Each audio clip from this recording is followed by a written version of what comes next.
নমস্কার, আবার চলে এসেছি একটা নতুন ভিডিও নিয়ে। আজ আমরা জানতে চলেছি একটোপিক প্রেগনেন্সি কি। একটোপিক প্রেগনেন্সি বিষয়ে জানতে অনেকেই জানে একটোপিক প্রেগনেন্সি কি।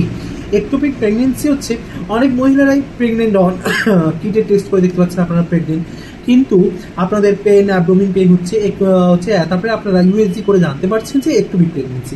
What is ectopic pregnancy? Ectopic pregnancy হচ্ছে আমাদের বাচ্চা কোথায় জমায়? ইউটেরাসের বাচ্চার ঘরে জমায়, কিন্তু বাচ্চা আমাদের ফার্টিলাইজেশনের পরে আমাদের ভ্রূণটা আমাদের ডিম্বাণু আর শুক্রাণু তো মিলন হয়, ডিম্বাণু থাকে ডিম্বাশয় ওভারিতে, তো আমাদের শুক্রাণু যায় গিয়ে ফ্যালোপিয়ান টিউব বলে একটা টিউব আছে, যার মধ্যে গিয়ে দুটো ফার্টিলাইজেশন হয়, ওখান থেকে এসে আমাদের গর্ভাশয়ের মধ্যে আসে।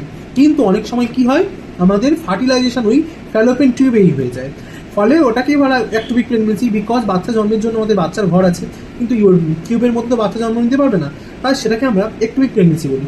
ভালোভাবে বোঝানোর জন্য আমি আপনাদেরকে দেখুন, এটা হচ্ছে ইউটেরাস। এটা হচ্ছে ভ্যাজাইনা, এটা হচ্ছে ওভারি, মানে রাইট ওভার লেফট ওভারি, দুটো ওভারি। এই পাইপটা হচ্ছে ফ্যালোপিয়ান টিউব, এই পাইপটাও ফ্যালোপিয়ান টিউব। এখান থেকে এই হচ্ছে ওভারি, এখান থেকে শুক্রাণু যায় এবং এখান থেকে ডিম্বাণু আসে।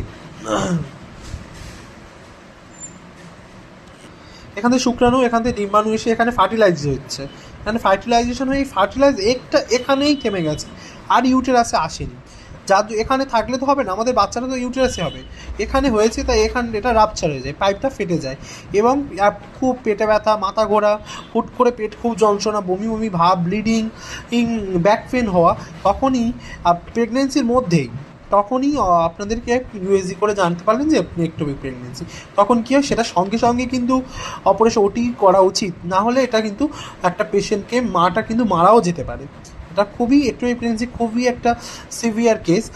এটা সব ক্ষেত্রে হয় না, কিন্তু একটোপিক প্রেগনেন্সি হলে অবশ্যই তাকে ওটি করতে হবে। বুঝতে পারলেন ক্লিয়ারলি যে একটোপিক প্রেগনেন্সি কি। আবারও চলে আসছে একটা নতুন ভিডিও নিয়ে, কিন্তু আবারও আসছি।